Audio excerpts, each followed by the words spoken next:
চিন্তা ভাবনা ছাড়াই বলা কোনো কথাবার্তা বা ঘোষণা দেওয়ার ব্যাপারেও কারো সাথে কখনোই কোনো আলোচনা করা তো দূরের কথা, নিজেও কোনো চিন্তা ভাবনা না করেই বঙ্গবন্ধু কন্যা জননেত্রী শেখ হাসিনা মুখে যাই আসে তাই বলে ফেলেন বা তাই ঘোষণা দিয়ে দেন। আওয়ামী লীগের নেতারা এবং শুভানুধ্যায়ীরা সবসময় তটস্থ থাকেন, এই বুঝি বঙ্গবন্ধু কন্যা জননেত্রী শেখ হাসিনা বেফাস কিছু বলে ফেলেন। 1997 সালের 10 জানুয়ারি রমনা বটমূলে ছাত্রলীগের প্রতিষ্ঠা বার্ষিকীতে বক্তৃতা করার সময় বঙ্গবন্ধু কন্যা জননেত্রী শেখ হাসিনা দেশের প্রধানমন্ত্রী হিসেবে তার মন্ত্রিসভার মন্ত্রী তোফায়েল আহমেদকে হাত তুলে দেখিয়ে হঠাৎ বলে উঠলেন, ওই যে তোফায়েল ভাইরা 1973 সালে বাংলাদেশ ক্যাডার সার্ভিসে অযোগ্য লোকদের চাকরি দিয়েছিল। তার এই কথায় দাঁড়ালো তিনি বর্তমান প্রধানমন্ত্রী হিসেবে বলছেন বা ঘোষণা করছেন বর্তমানে তারই মন্ত্রী তোফায়েল আহমেদ সাবেক প্রধানমন্ত্রী তারই পিতা শেখ মুজিবুর রহমানের আমলে 1973 সালে বাংলাদেশের প্রথম ক্যাডার বিসিএস সার্ভিসে অযোগ্য লোকদের চাকরি বা নিয়োগ দিয়েছে। প্রধানমন্ত্রী বা রাষ্ট্রের নির্বাহী হিসেবে এই কথা প্রকাশ্যে বলার পর তার পরদিন সমস্ত পত্রপত্রিকায় এই সংবাদ ছাপা হয়েছে।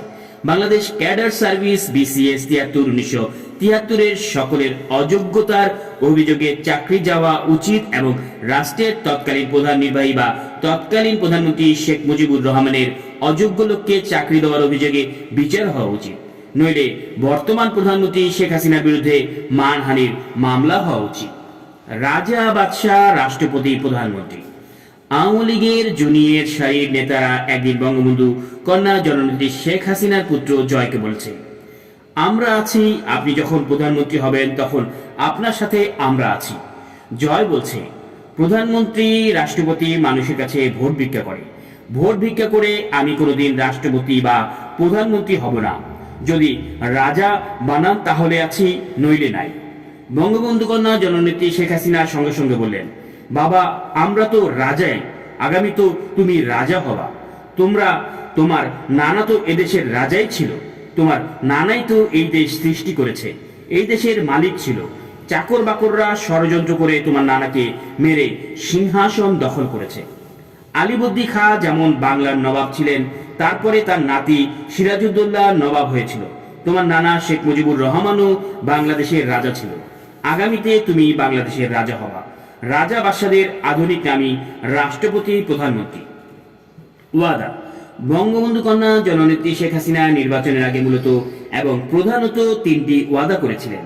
এই তিনটি গুরুত্বপূর্ণ ওয়াদার প্রথমটি হচ্ছে রেডিও টেলিভিশনের স্বায়ত্তশাসন, দ্বিতীয়টি হচ্ছে বিশেষ ক্ষমতা আইন 1974, যে আইনে বিচারে যে কাউকে কারাগারে আটক রাখা যায় বাতিল করবেন, এবং তৃতীয় হচ্ছে বিচার বিভাগকে প্রশাসন থেকে আলাদা বা পৃথক করবেন।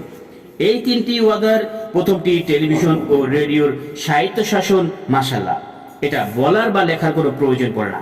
এরশাদের আমলে বঙ্গবন্ধু কন্যা জননেত্রী শেখ হাসিনা লক্ষ লক্ষ বার টেলিভিশনকে বলেছেন সাহেব বিবি গোলামে বাক্স। বেগম খালেদা জিয়ার আমলে বিরতিহীন ও লাগামহীনভাবে এমন কোনো অনুষ্ঠান নেই যেখানে টেলিভিশনের কথা তিনি বিবি গোলামের বাক্স বলেনি। এখন সেই বঙ্গবন্ধু কন্যা জননেত্রী শেখ হাসিনা ক্ষমতায় এসে প্রধানমন্ত্রী হয়ে তার ওয়াদা এমনভাবে পূরণ করেছেন যে মানুষ এখন বলে বাপ বেটির বাক্স। আর দ্বিতীয় ওয়াদা বিশেষ ক্ষমতা আইন 1974। প্রধানমন্ত্রী শেখ হাসিনা বিনা বিচারে মানুষকে কারাগারে রাখার এই কালো আইনটি বাতিল করবেন কিভাবে, কোন যুক্তিতে? এই যে তার পিতা শেখ মুজিবুর রহমানের তৈরি করা কালো আইন। এই বিশেষ ক্ষমতা আইনে প্রধানমন্ত্রী শেখ হাসিনার পিতা সাবেক প্রধানমন্ত্রী শেখ মুজিবুর রহমান মুক্তিযোদ্ধা সহ এদেশের হাজার হাজার নির্দোষ নিরপরাধ মানুষকে বিনা বিচারে কারাগারে আটক রেখেছিল। পিতার সৃষ্টি করা মানুষকে নিগৃহীত করা ও অত্যাচার করা এই কালো আইন তিনি কি বাতিল করলে পিতার যোগ্য কন্যা যোগ্য উত্তরসূরি তিনি কিভাবে দাবি করবেন? তাই তিনি ক্ষমতায় গিয়েই বললেন, বিশেষ ক্ষমতা আইন 1974 সে তো বাতিল করার প্রশ্নই আসে না, এই তো যোগ্য পিতার যোগ্য কন্যা যোগ্য উত্তরসূরি, বাপকা বেটি। এই কালো আইনটি শুধু পুরোপুরি বহালই রাখলেন না, এর কার্যকারিতা প্রয়োগ করতে লাগলেন।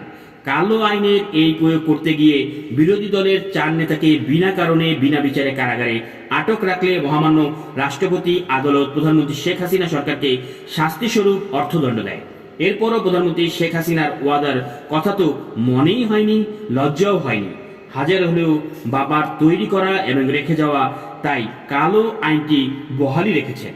এবং তৃতীয় ওয়াদা বিচার বিভাগকে প্রশাসন থেকে আলাদা বা পৃথক করা, এ নিয়ে তিনি ভুলেও টু শব্দ করছেন না, বেমালুম চেপে যাচ্ছে। চাচি ভাতিজির কাণ্ড। এক শুক্রবার বিকেলে শেখ মুজিবুরের একমাত্র আপন ভাই শেখ নাসেরের বিধবা স্ত্রী শেখ হেলালের মা প্রধানমন্ত্রী শেখ হাসিনা চাচি প্রধানমন্ত্রীর সরকারি বাসভবন গণভবনে এসে প্রধানমন্ত্রী শেখ হাসিনাকে বললেন, মা, তোমাকে তো পাই না, তুমি এত ব্যস্ত থাকো, এই জন্য আমি আসিই না। খাটতে খাটতে তুমি একদম কাহিল হয়ে গেছো। এক কাম করো মা, সপ্তাহে 2 দিন ছুটি দিয়ে দাও, কর্মচারীরাও খুশি হবে নে, আমরাও তোমারে পাবানে। আপনি ঠিকই তো কইছেন চাচি। এই কথা বলে প্রধানমন্ত্রী শেখ হাসিনা তার পরের দিনই সপ্তাহে 2 দিন ছুটি ঘোষণা করলেন। চারদিকে এবং পত্রপত্রিকায় সপ্তাহে 2 দিন ছুটি ঘোষণা নিয়ে আলোচনা সমালোচনার ঝড় উঠল। পত্রপত্রিকায় আলোচনা সমালোচনায় সবচেয়ে বেশি গুরুত্ব সহকারে বিস্ময়ের সাথে যা বলা হলো তা হলো, সরকারের নীতি নির্ধারকরা সপ্তাহে 2 দিন ছুটির ব্যাপারে কিছুই জানেন না। এমনকি মন্ত্রিসভার সদস্যরাও 2 দিন ছুটির ব্যাপারে কিছুই জানেন না এবং সপ্তাহে 2 দিন ছুটির দাবিও কেউ করেননি। তাহলে কার সাথে আলোচনা করে পরামর্শ করে সপ্তাহে 2 দিন ছুটি দেওয়া হলো? এ নিয়ে পত্রপত্রিকায় অনেক দিন পর্যন্ত হইচই চলল। প্রশ্নই থেকে গেল, উত্তর মিলল না। কেউ জানতে পারলো না, বুঝতে পারলো না, আবিষ্কার করতে পারলো না এই যে চাচি ভাতিজির কাণ্ড। Yes madam, correct madam, yes madam, correct madam. প্রশাসনের কাজ শুধু মন্ত্রী প্রধানমন্ত্রীদের খুশি করা, বিশেষত প্রধানমন্ত্রীকে, বা যদি রাষ্ট্রপতি প্রধান নির্বাহী হয় তাহলে রাষ্ট্রপতিকে খুশি করা। বাড়ির চাকর বাকর বা বাবুর্চিকে যদি মনিব কিছু হুকুম করেন তাহলে চাকর বা বাবুর্চিকেও মনিবকে তার হুকুম ভালো মন্দ কিছু বলবে। কিন্তু প্রধানমন্ত্রী নির্দেশ করলে সরকারের কর্মকর্তারা কখনোই নির্দেশের ভালো মন্দ সম্পর্কে প্রধানমন্ত্রীকে কিছুই বলবে না। মনিব শুধু বাবুর্চিকে সকাল 10টা-11টায় বাইরের কাজের হুকুম করেন, তাহলে বাবুর্চি মনিবকে বলবে, আমি এখন বাইরে গেলে রান্নার ক্ষতি হবে, আপনার খাওয়ার অসুবিধা হবে। কিন্তু প্রধানমন্ত্রী যে আদেশ দেন সরকারি কর্মকর্তারা সে আদেশ মতোই কাজ করে যান। প্রধানমন্ত্রীর মুখ্য সচিব, সচিব এবং অন্যান্য কর্মকর্তাদের প্রধানত কাজ হচ্ছে ভোরে ঘুম থেকে উঠে পকেটে কাগজ ও কলম নিয়ে প্রধানমন্ত্রী শেখ হাসিনার বাসভবনে হাজির হওয়া এবং প্রধানমন্ত্রীর ঘুম থেকে উঠে যখন যা বলবেন তা পকেটের কাগজে লেখা ও সেই মতো কাজ করে যাওয়া। এই কাজের ভালো মন্দ সম্পর্কে তারা কখনোই কোনো অভিমত দেন না, শুধু বলেন yes madam, correct madam, right madam. প্রধানমন্ত্রীর আদেশ নির্দেশের মধ্যে সরকারি কর্মকর্তারা ভালো ছাড়া কখনোই মন্দ কিছু দেখেন না। এক্ষেত্রে কর্মকর্তাদের অভিমত হলো, ভালো মন্দের দায়ভার তো আমাদের না, আমরা সরকারি কর্মকর্তা কর্মচারী, সরকার যা বলবেন বা যে নির্দেশ করবেন আমরা তা করব। ভালো মন্দের দায় দায়িত্ব সরকারের। মার্শাল ল সরকার আসুক আর জনগণ কর্তৃক নির্বাচিত সরকারই আসুক, যখন যে সরকার আসবে আমরা সরকারি কর্মকর্তা হিসেবে সেই সরকারের হুকুম পালন করব। এই আমাদের কাজ। ভালো মন্দ কাজের হিসাব নিকাশ করার দায়িত্ব সরকারের এবং যারা সরকার নির্বাচিত করেছে তাদের। সরকারি কর্মকর্তা কর্মচারী হিসেবে আমাদের একমাত্র কাজ সরকারকে খুশি করা। সরকারকে মানে প্রধানমন্ত্রীকে যত খুশি করতে পারবো আমরাও ততই সফল হতে থাকবো।